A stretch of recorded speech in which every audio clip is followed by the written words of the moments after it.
Welcome to Talk Tickers. Today, we're digging into Amundi's Q3 earnings call from October 28, 2025. And believe me, there's a real story hiding in these numbers. So on the surface, this looked like an absolute slam dunk for Amundi. I mean, they beat analyst estimates pretty much everywhere you look. But the market, it had a totally different reaction. The stock got hammered, dropping over 6%. What gives?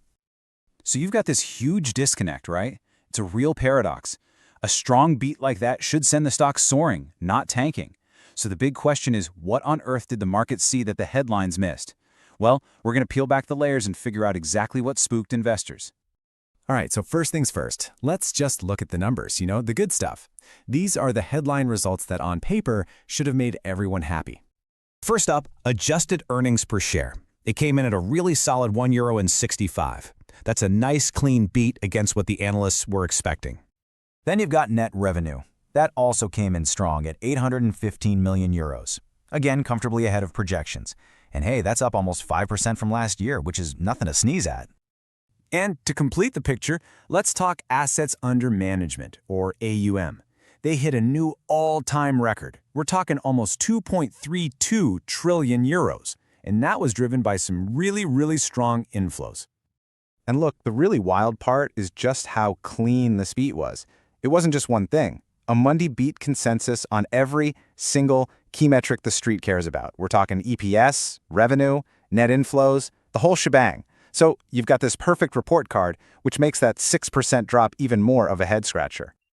Okay, so if the numbers themselves were so good, the problem has to be somewhere else, right? It's not in the what happened, it's in the what's going to happen. The clues are buried in the finer details of the earnings call, the stuff management said about the future. And sure enough, when you listen to the commentary and especially the Q&A, two big worries pop up. And these two issues are creating this massive cloud over the stock, pretty much blotting out all the sunshine from those great Q3 numbers. All right, issue number one. And this is the big one. Their distribution deal with the Italian banking giant UniCredit. Now, you might look at it and say, hey, it's only about 4% of their total assets. And you'd be right. But, and this is a big but, it's an incredibly profitable 4%. And management didn't pull any punches either. They were pretty blunt, saying they just do not know whether it will be renewed or under what conditions. Wow. I mean, with that contract up in July 2027, that kind of uncertainty about a really key partner, well, that's a huge risk, and you can bet investors are pricing that in right now. Okay, the second dark cloud on the horizon? It's a big, one-time outflow that's already baked in for Q4. It's coming from their Indian joint venture. Now, management was quick to say, hey, don't worry, this barely touches our revenue. And that's fair. But you know what? A 30 to 40 billion euro outflow looks really bad as a headline number. It just kills the AUM growth story, at least for that quarter. All right, so let's put all this together and figure out what it means going forward. It's time for the next call, where we give you our take and a rating for the stock before the next report drops. So, if you're following Amundi, you've got two big dates circled on your calendar. First up is the strategic plan day on November 18th. This is huge. We're all hoping management gives us some real clarity on their growth plans and maybe, just maybe, some good news on the UniCredit situation. Then after that, we'll be watching the Q4 report to see the actual damage from that big Indian EPFO outflow. And this really sets up a classic tug-of-war for the stock. The bull case is simple. The core business is firing on all cylinders. The growth is there, the numbers look great. But the bear case?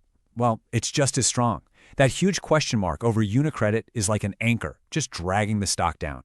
So where do we land? For our next call, we're slapping a market perform rating on Amundi. Why? Because the risk and reward feel just perfectly balanced. You've got fantastic operational performance on one side of the scale and this massive UniCredit uncertainty on the other. For now, they cancel each other out.